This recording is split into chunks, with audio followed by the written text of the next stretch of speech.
Now, what we're about to see in this video goes quite against the official narrative, especially in terms of the interpretation of what happened to our past, especially the grand harvest of our big, massive trees. What you see in front of yourself, this is an example of a petrified giant mushroom in a museum in Russia. Now, this one is a very recent petrified engine, and this one is a Panzer. That's right, a Panzer which has started already petrifying in less than 100 years, which is quite impressive.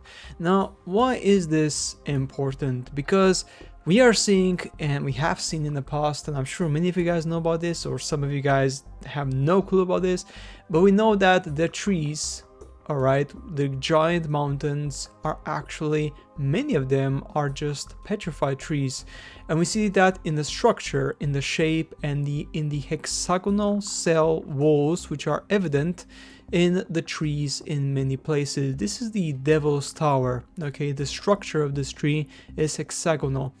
The structure, for example, here of many other remnants, for example, I think this is in Scotland if I'm not mistaken, it shows a hexagonal shape. Now, official narrative says that for a piece of wood to actually petrify, it takes about more than 100 million years to petrify.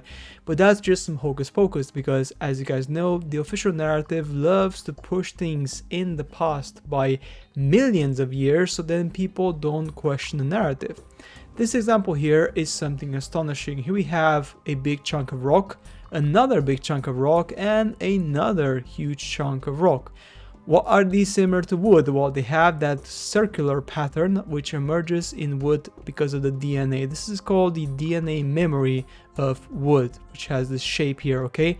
Guess what? It's exactly the same. Look at that. I mean, you can call this coincidence. That's absolutely fine if you want to call it a coincidence.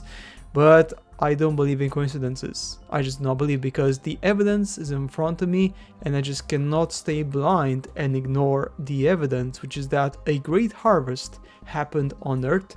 They completely erased all these big mountains, or better said, big trees, okay? They only left the tree stumps and now they're gone. And guys, this is just shocking, isn't it? Here we have another example here. I mean, let's just compare this for a second. Let's just breathe this in. Let's just take this in for a second and use our mind and our intelligence to just evaluate what we are seeing. This is a normal tree stump you would find in the forest, these two, okay? And now this is a mountain which is literally cut in a very perfect way with advanced technology, as you can see here, more or less, maybe laser technology, most likely. And here we have another mountain which is completely cut, another one here, this one here as well, and all of them have the same shape as a tree stump you would find anywhere in the forest. Just go for a walk in your near forest for a second and you'll see many of these literally on the ground, which just indicates something just amazing, guys. Our past has been a lie. Now, this is one example of those ancient technologies which they've used back in the day. This is called the Vajra, which was an ancient weapon which was mentioned in the Sumerian culture, in the Greek culture, in the Indian culture, and many other medieval legends. This weapon was known to produce very high intensity laser, plasma laser, which would generate an electric voltage discharge which could literally cut anything in sight. This weapon would be literally, you could call it the sword or the thunder of the gods, because it would be able to discharge such a laser that it could literally melt everything in front of it. Everything. When I say everything, I mean everything. Any matter, it doesn't matter. It would just literally melt through it.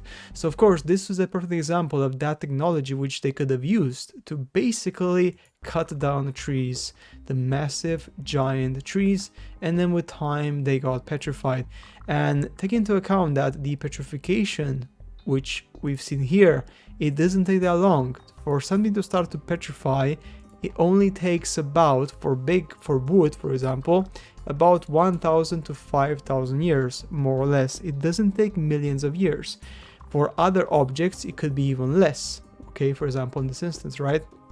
So this comparison is very important because with this you're going to start to see something that most likely many people reject, which is the fact that what if the official narrative was a lie? What if on Earth, and Earth had potentially a biosphere which was literally ridiculous back in the day, with gigantic mountains which were trees kilometers high, maybe more than 10 kilometers, maybe 20 kilometers, okay, and then they all got harvested. This is the one example from Hokkaido, from Japan, not Hokkaido. Hokkaido's here, but in the Kochi region over here next to Kyushu, we have this particular thing here, and here we have almost like the roots of a massive giant tree which are literally going inland. Look at that. That is just amazing, guys. For me, this looks like roots from a petrified massive tree. Nothing less, nothing more. Now, of course, as always I said, guys, you are free to make your own interpretation. You are free to make your own evaluation of what are we seeing in front of us. Is this even true? Is not? From my point of view, it's quite clear. There's no room for error here, because there's no such thing as coincidences like this. You just cannot have coincidences like this. This is just impossible. So remember that back in the day, I mean, the Earth has been visited and has been used by multiple civilizations, and we know that in the past, like, there's been many cultures which have utilized our planet in different shapes and forms, okay, and the harvesting of our planet completed already. What we are left with now, what we are right now on the planet, we are left with a desert. I mean, our forest, we may believe it's a forest or a jungle, but for the people of the past, for the gods of the past, for them is literally a barren desert, because the actual biomass, which was back in the day, was ginormous, was gigantic. Imagine this. Okay, this is the tree stump.